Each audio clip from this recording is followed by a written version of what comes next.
Hi, I'm going to be reading chapter 12 of Alas Babylon to you guys today. We're almost done. Early in May, a tube in the Admiral's radio flared and died, cutting off the voice of the world outside. While these communications had always been sketchy and the information meager and confusing, the fact that they were gone entirely was a blow to everyone. The Admiral's shortwave receiver had been their only reliable source of news. It was also a font of hope.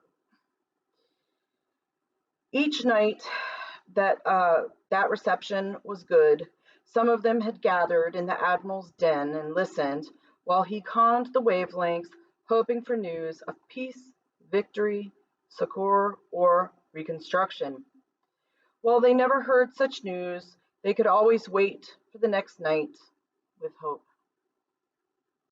After consulting with the Admiral and the Henrys, Randy posted a notice on the official bulletin board in Marines Park. He asked a replacement for the tube and offered handsome payment, a pig and 2 chickens, or a 5-year-old file of old magazines. A proper tube never came in. Before the day, the Admiral had been forced to order replacement tubes directly from the factory in New Jersey, so he had not been optimistic. Even had they been able to acquire a new tube, the radio would not have operated long, for the automobile batteries were depleted, and it was in May that gasoline vanished entirely. In June, Preacher Henry's corn crop ripened. The sweet yams swelled in the ground, and the fine stalks of two-tone sugarcane fell to the machete. June was the month of plenty, the month in which they ate corn pone and hoe cakes with molasses. In June, they all fleshed out. It was in June also that they ran their first batch of mash through the still built by Bill McGovern and Two-Tone. It was an event. After pine knots blazed for 3 hours under a 50-gallon drum, liquid began to drip from the spout, terminating an intricate arrangement of copper tubing, coils, and condensers. Two-Tone caught these first drops in a cup and handed it to Randy, and Randy sniffed the colorless stuff. It smelled horrible. When it had cooled a bit, he tasted it, and his eyes watered and his stomach begged him not to swallow. He managed to get a little down. It was horrid. "It's wonderful," he gasped, and quickly passed the cup on. After all the men had taken a swallow and properly praised Two-Tone's inventive initiative and Bill's mechanical acumen, Randy said, "Of course, it's still a little raw. With aging, it'll be smoother." "It ought to be aged in the wood," Bill said. "Where will we get a keg?" "It'll be a cinch," Randy said. "Anybody who has a keg will trade it for a couple of quarts after it's aged." But for Dan Gunn, the corn whiskey was immediately useful. While he would not dare use it for anesthesia, he estimated its alcohol content as high. It could be an excellent bug repellent, liniment, and preoperative skin antiseptic. One day in July, Alice Cooksey brought home 4 books on hypnotism and presented them to Dan Gunn.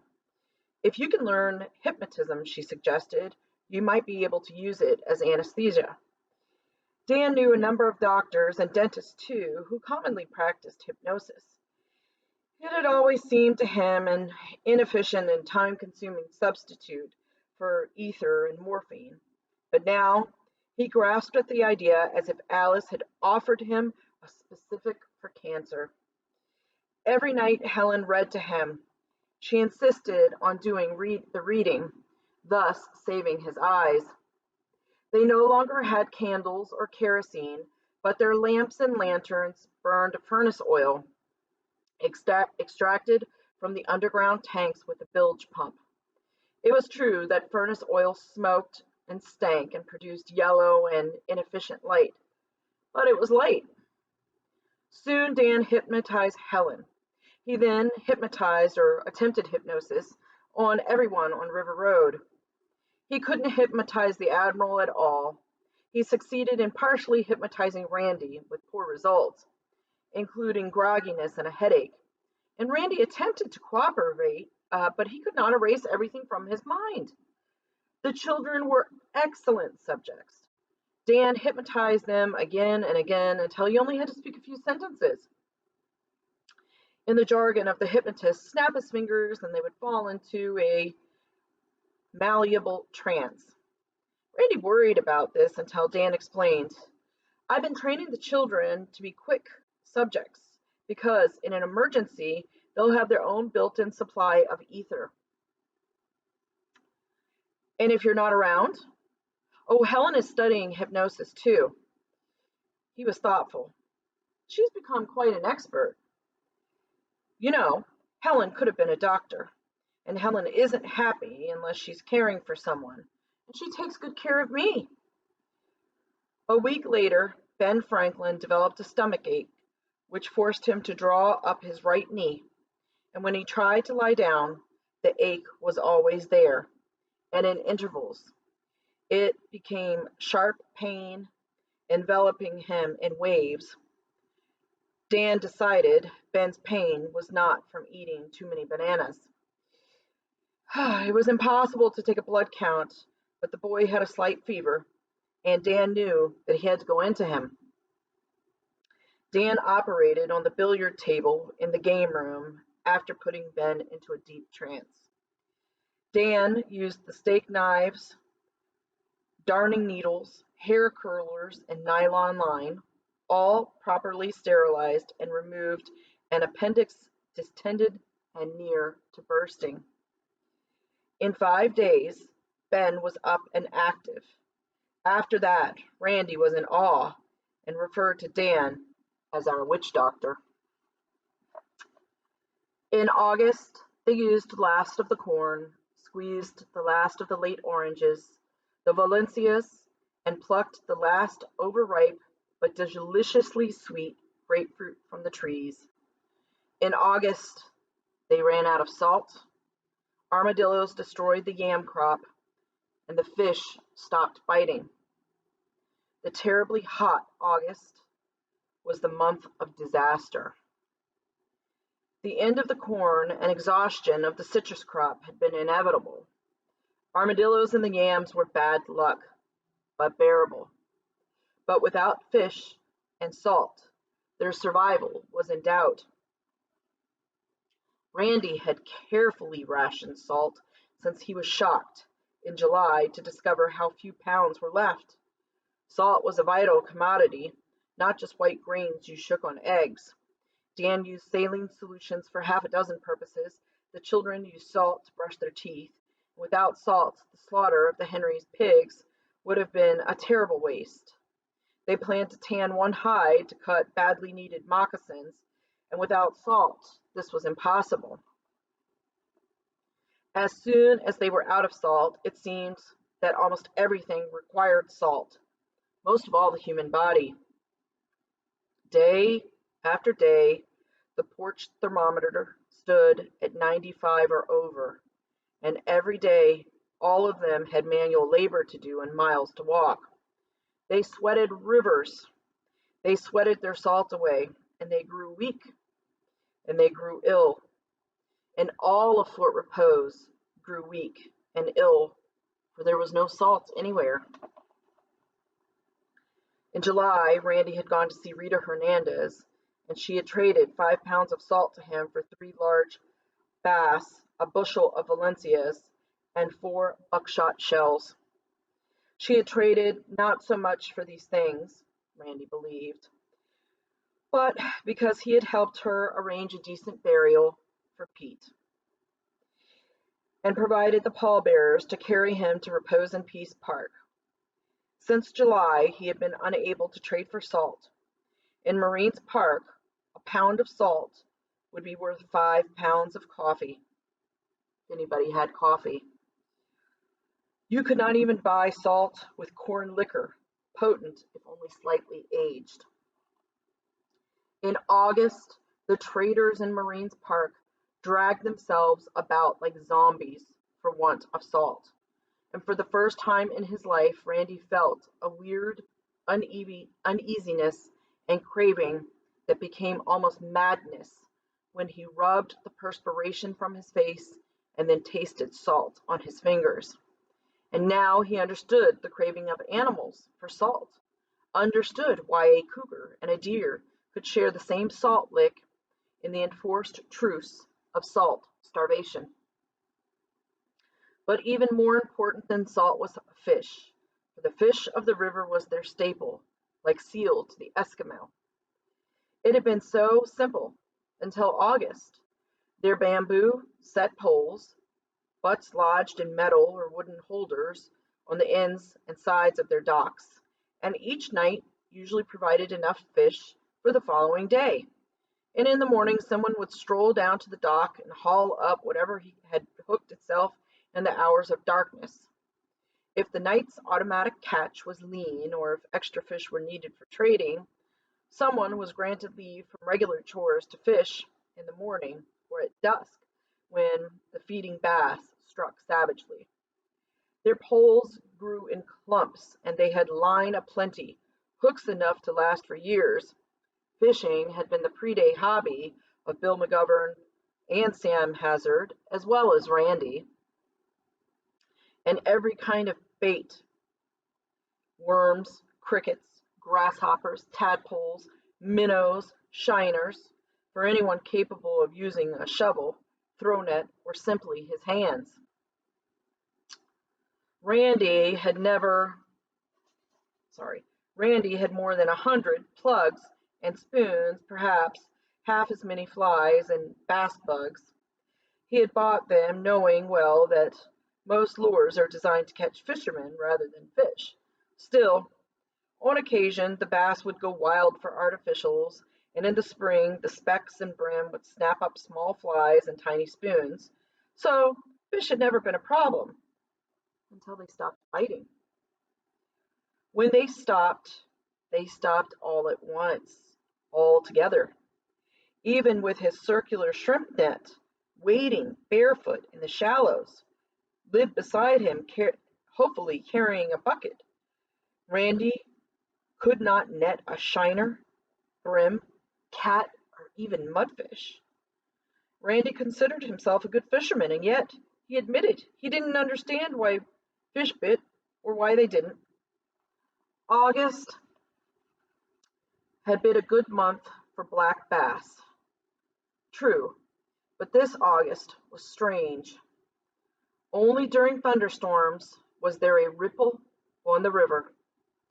A molten sun rose, grew white hot, and sank red and molten, and the river was unearthly still and oily, and it agitated no more than Florence's aquarium. Even at the crack of dawn or final light, no fish jumped or swirled. It was bad. It was eerie and frightening. In the third week of August, when they were all weak and half sick, Randy spoke his fears to Dan. It was evening. Randy and Lib had just come back from the hammock. For an hour they had crouched together under a great oak, waiting for the little gray squirrels to feed. And they had been utterly quiet, and the squirrels had been noisy, and Randy had blasted two of them out of the tree with his double 20. Shameful use of irreplaceable ammunition for very little meat. Yet 2 squirrels was enough to give meat flavor to a stew that night. What they would have for breakfast, if anything, nobody knew. Randy told them about the 2 squirrels and then said, Dan, I've been thinking about the fish. I have never seen fishing this bad before. Could anything big and permanent have happened? Could radiation have wiped them out or anything? Dan scratched at his beard, and Helen brushed his hand down and said, Sit still. Dan said, Fish. Let me think about fish. I doubt that anything happened to the fish. If the river had been poisoned by fallout after the day, the dead fish would have come to the surface, and the river would have been blanketed with fish. And that didn't happen, and it hasn't happened since. So I doubt that there has been a holocaust of fish. It worries me, Randy said. Salt worries me more. Salt doesn't grow or breed or spawn. You either have it or you don't. Helen swung the swivel chair. Dan was facing the teak chest, and suddenly he lifted himself out of the chair flung and flung himself on his knees and opened the chest and began to dig into it. The diary, he shouted. Where's the diary? It's there. Why? There's salt in the diary. Remember when Helen was reading it to me after I was slugged by the highwaymen? There was something about salt in it. Remember, Helen? Randy had not looked into the log of Lieutenant Randolph Rousey Peyton for years, but now it was coming back to him, and he did remember. Lieutenant Peyton's Marines had also lacked and needed salt, and somehow obtained it. He skimmed through the pages. Lieutenant Peyton, as he recalled, had run out of salt in the second year, and he found an entry dated August 19th, 1839. The supply boat from Cowles Ford, being much overdue, and my command lacking salt and suffering greatly from the heat, on 6th of August, I dispatched my local creek guide, Billy Longnose, down the St. Johns, sometimes called River May, to discover the cause of delay. Today he returned with the information that our supply boat, beating its way upstream, had been put into dock at Mandarin, a town named to honor the Oriental nation from which it imported its orange trees. By ill luck, on that night the Seminoles raided Mandarin, putting to death a number of its inhabitants and burning the houses. The master of the supply boat, a civilian, and crew, consisting of a white man and 2 slaves, escaped to the woods and later reached St. Augustine. However, the boat was pillaged and then burned. All other privations my men can endure, except lack of water and lack of salt. The next entry was dated August 21st. Randy read it aloud. Billy Longnose today brought to the fort a Seminole, a very dirty and shifty-eyed buck calling himself Cayucan, who offered to guide me to a place where there is sufficient salt to fill this fort 10 times over, so he says.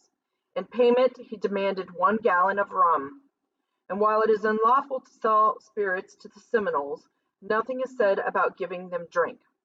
Accordingly, I offered the buck a half-gallon jug, and he agreed. Randy turned the page and said, Here it is, 23rd April. This day, I returned to Fort Repose on the second boat, bringing 12 large sacks of salt. It was true. I could have filled the fort 10 times over. The place is near the headwaters of the Timucuan, some 22 nautical miles, I should judge, up the tributary. It is called by an Indian word meaning blue crab pool. The pool itself is crystal clear like the Silver Springs.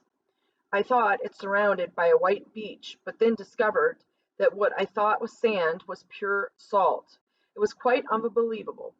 In this pool there were blue crabs, such as are found only in the ocean, yet the pool is many miles inland and 200 miles from the mouth of the St. John or May. Randy closed the log, grinned, and said, I've heard of Blue Crab Run, but I have never been there. My father used to go there when he was a boy for crab feasts. He never mentioned salt. I guess salt didn't impress my father. It was always in the kitchen, and he had plenty. The next morning, the Fort Repose fleet set sail. 5 boats, commanded by an admiral whose last command had been 5 ships, a supercarrier, 2 cruisers, and 2 destroyers. By August, most of the boats in Fort Repose had been fitted with sails, from awnings, draperies, or even nylon sheets for the lighter outboards, and with keels or sideboards and handcrafted rudders. For the expedition up the Temecwan, Sam Hazard chose boats of exceptional capacity and stability. Randy's light fiberglass boat wasn't suitable, so Randy went along as the Admiral's crew. With the south wind blowing hot and steady, they had planned to reach Blue Crab Pool before night and be back in Fort Repose by noon the next day, for their speed would double on their return voyage downstream. Their 5 boats crewed 13 men, all well armed. It would be the first night that Randy had spent away from Lib since their marriage, and they seemed somewhat distressed by this, and she seemed somewhat distressed by this. But Randy had no fear for her safety or for the safety of Fort Repose. His company now numbered 30 men. It controlled the rivers and the roads, and knowing this, the highwaymen shunned Fort Repose. The phrase deterrent force had been popular before the day and effective so long as that force had been unmistakably superior. Randy's company was certainly the most efficient force in Central Florida, and he intended to keep it so.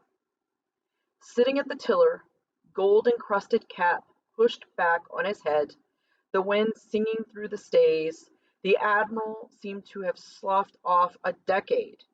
"You know," he said, "when I was at the academy, they still insisted that we learn sail before steam, and they used to stick us in car-boats and make us whip back and forth on the Severn and learn knots and rigs and spars, and I thought it was silly, and I still do, but it is fun." They reached a curve of the river, and Randy watched the captain's walk on the roof disappear behind the cypress and palms. And it was fun, he thought, and it was quiet. In a sailboat, a man could think. He thought about the fish and what had happened to them, for his stomach was empty. Peyton Bragg was bored, disgusted, and angry. She had helped Ben Franklin plan the hunt. She had even walked to town with Ben and helped him locate the books in the library that told about armadillos. The armadillo they had learned was a nocturnal beast that curled up deep underground in daylight hours, and in the night he burrowed like a mole under the surface, locating and eating tender roots and tubers, in this case the Henry's yams. The exciting thing that they had learned was that in the native Central America, the armadillo was considered a delicacy. The armadillo was food. Then, when it came time for the hunt, Ben had refused to take her along. "A girl couldn't stay out all night in the woods," Ben said. "It was too dangerous for a girl." She would have presented her case to Randy for judgment, but Randy was gone with the Admiral, and her mother agreed with Ben. So Ben had gone off that evening with Caleb and Graff, and it was Ben's contention that Graff was the key to armadillo hunting, and so it had proved. In Germany, the dachshund was originally bred as a badger hound, which meant that he could dig like mad and would fearlessly and tenaciously pursue any animal underground. Ben had been armed with a machete and his .22 rifle, but it was Caleb's spear that had been the effective weapon against the armadillos. They had gone down to the yam patch in the moonlight. The whole patch was plowed with armadillo runs. Ben introduced Graff to an opening, and Graff, sniffling and understanding, at once had wormed his way into the earth. Presently, there came an awful snarling and growling from a corner of the patch. Locating the armadillo from Graff's sounds, Caleb prodded it with his spear, and the armadillo burst out. The eruption was so surprised Ben that he shot it. The others he decapitated with a machete. In the morning, 5 armadillos had been laid out in the Henry's barn. Two-Tone and Preacher cleaned them, and Peyton had had armadillo for breakfast. She would have choked on it, except that it was tender and delicious. She was starving. Ben Franklin was credited with discovering a new source of food and was a hero, and Peyton was only a girl, fit for sewing, pot washing, and making beds. Peyton threw herself on the bed and stared at the ceiling. She wanted to be noticed and praised. She wanted to be a hero. She recently had been talking to Lib about psychology, a fascinating subject, and she had even read one of Lib's books. I'm rejected, she told herself aloud. If she wanted to be a hero, the best way was to catch some fish. She set her mind to the problems. Why won't the fish bite? She had heard the admiral say that the best fisherman on the river was Preacher Henry, and yet she knew that Randy hadn't talked to the preacher about no fish. If anybody could help, Preacher could. She got up and smoothed the bed and sneaked down the back stairs. This was her day to sweep upstairs, and she would finish when she got back. Peyton found Preacher in the cool of his front porch, rocking. Preacher was getting very old, and he didn't do much of anything anymore except rock. Preacher was the oldest person Peyton had ever seen. Now that he had grown a white beard, he looked like a dark prophet out of the Bible. Peyton said, "Preacher, can you tell me something?" Preacher was startled. He hadn't seen her slip up on him, and her voice had broken his daydream. He started to rise and then sank back down in the chair. "Sure, Peyton," he said. "What do you want to know?" "Why don't the fish bite?" Preacher chuckled. "They do bite. They bite whenever they eat."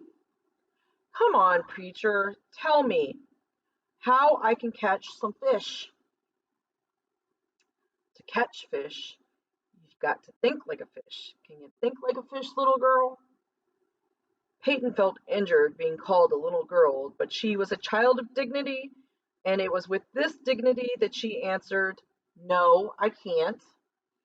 But I know that you can. You must know, because you're a great fisherman." Preacher nodded in agreement. "I was a great fisherman. Now I feel too poorly to fish. Nobody thinks of me any more as a great fisherman. They only think of me as an old man of no use to anyone. You were the first one to ask."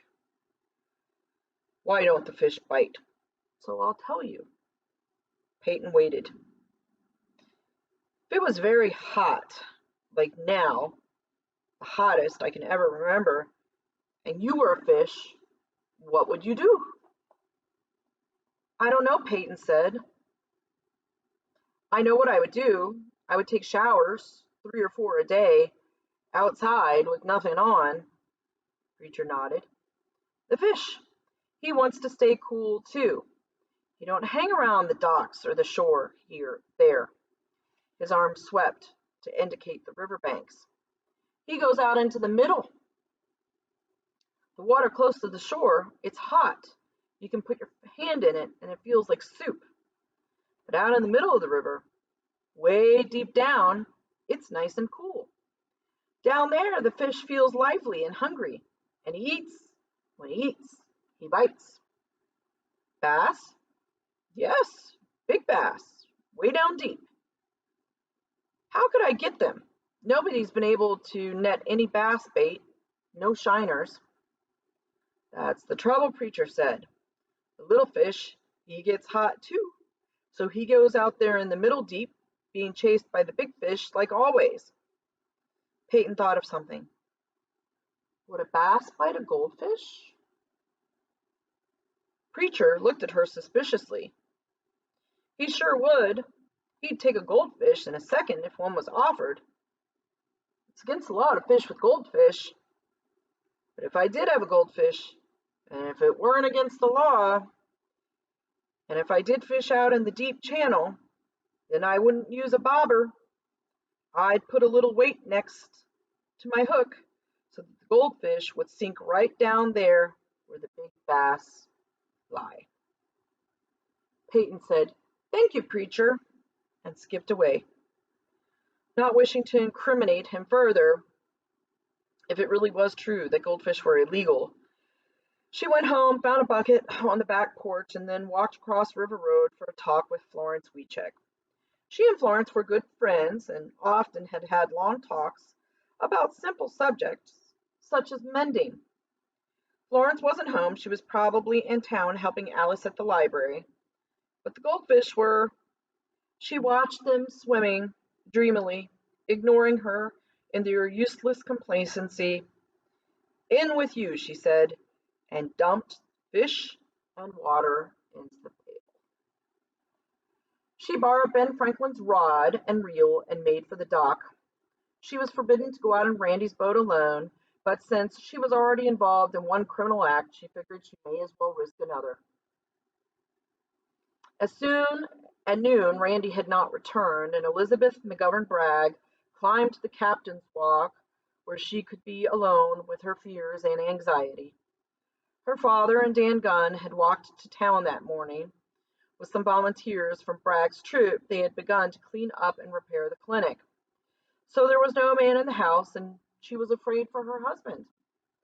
He had told her there would be no danger, but in this new life, the dangers were deadly and unpredictable. She kept her face turned steadily to the east, where the Admiral's striped awning sail should appear at the first bend of the Timaquan. She told herself that she was silly, that Randy and the others, if they found the place at all, might tarry there for hours. They would undoubtedly feast on crab, and she couldn't blame them. They might find it difficult to load the salt. Anything could delay their return. From the grass behind the kitchen, Helen called up, "Lib." She leaned over the rail. "Yes?" "Is Peyton up there with you?" "No, I haven't seen her." "Is she out on the dock?" Lib looked out at the dock and saw that Randy's boat was missing, and before she told Helen this, she scanned the river. It was nowhere in sight. Randy had sailed in the Admiral's cruiser, and the boat should be there.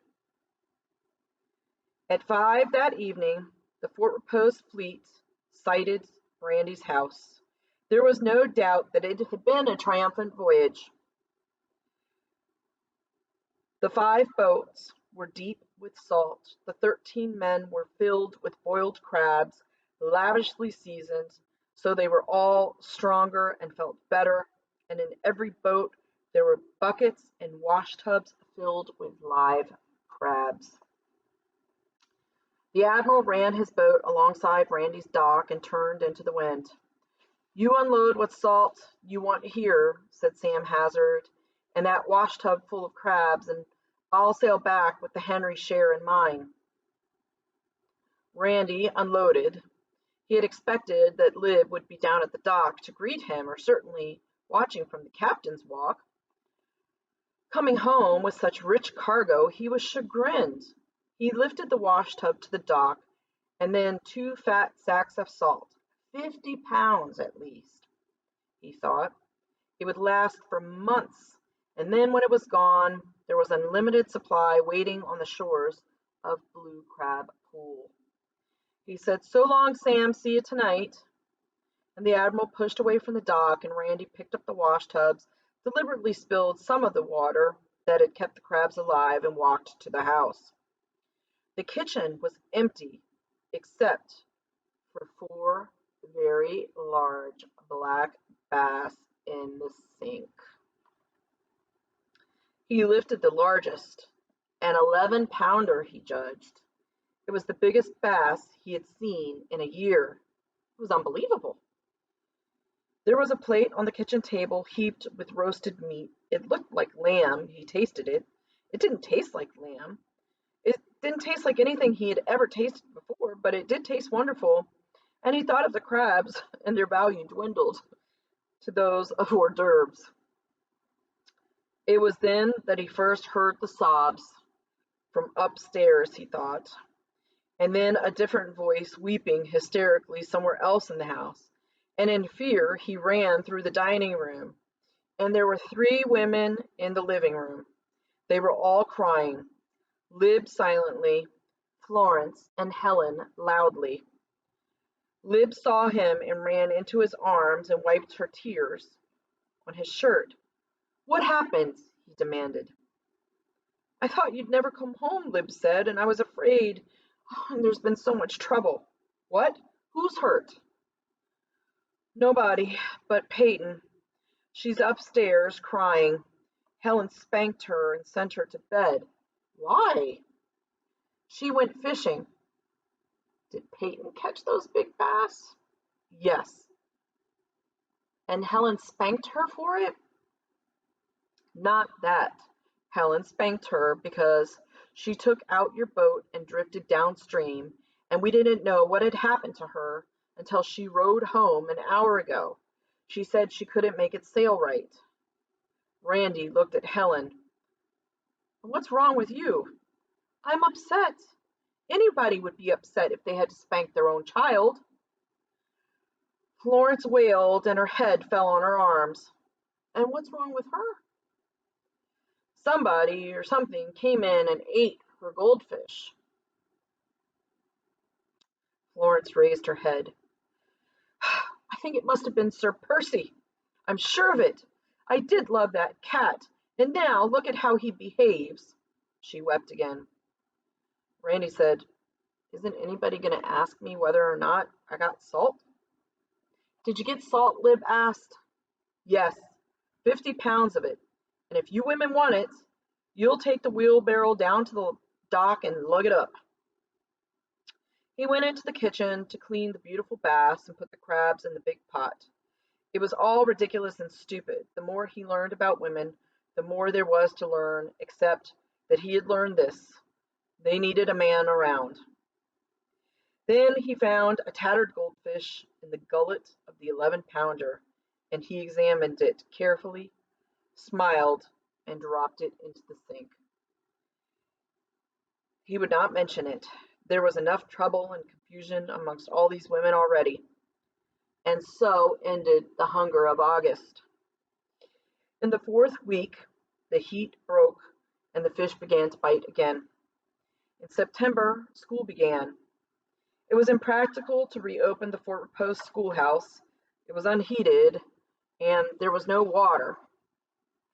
Randy decided that the responsibility for teaching must rest temporarily with the parents. The regular teachers were scattered or gone, and there was no way of paying them, and the textbooks were still in the schoolhouse for anybody who needed them. Judge Bragg's library became the schoolroom in the Bragg household, with Lib and Helen dividing the teaching. When Caleb Henry arrived to attend classes with Peyton and Ben Franklin, Randy was a little surprised. He saw that Peyton and Ben expected it, and that he recalled that in Omaha, and indeed in 2/3 of American cities, white and Negro children had sat side by side for many years without fuss or trouble. In October, the new crop of early oranges began to ripen, and the juice tasted tart and refreshing after months without it. In October, armadillos began to grow scarce in the Fort Repose area, but the Henry's flock of chickens had increased, and the sow again farrowed. Also, ducks arrived in enormous numbers from the north, more than Randy had ever seen. Wild turkeys, which before the day had been hunted almost to extermination in Timucuan County, suddenly were very common, and Randy fashioned himself a turkey call and shot 1 or 2 every week. Quail roamed the groves, fields, and yards in great coveys, and he did not use his shells on such trifling game.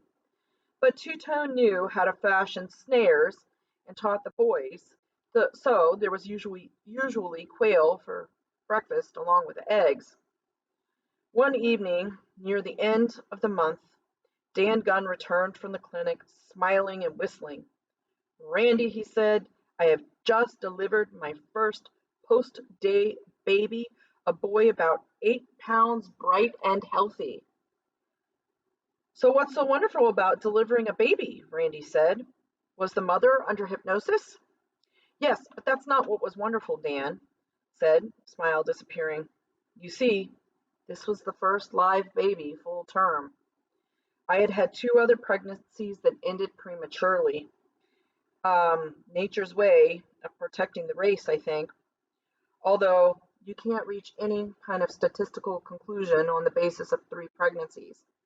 Anyway, now we know that there's going to be a human race, don't we? I never really thought that there might not be. I had, Dan said quietly. In November, a tall pine, split by lightning during the summer, dropped its brown needles and died, and Randy and Bill felled it with a 2-man saw and axe. It was arduous work, and neither of them knew the technique. It was at times like this that Randy missed and thought of Malachi. Nevertheless, they got the job done and trimmed the thick branches. The wood was valuable, for another winter was coming. Randy went to bed early that night, exhausted.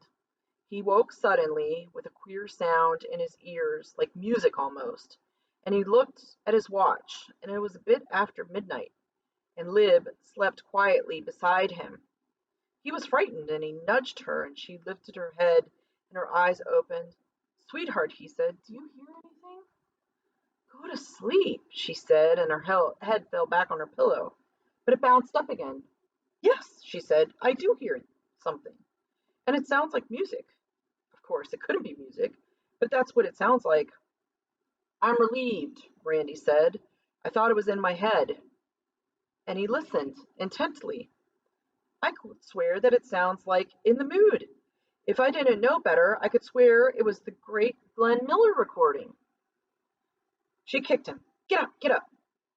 He flung himself out of bed and opened the door to the upstairs living room, lit by a lamp on the bar turned low. It was necessary to keep fire in the house, for they no longer had matches, flints, or lighter fluid.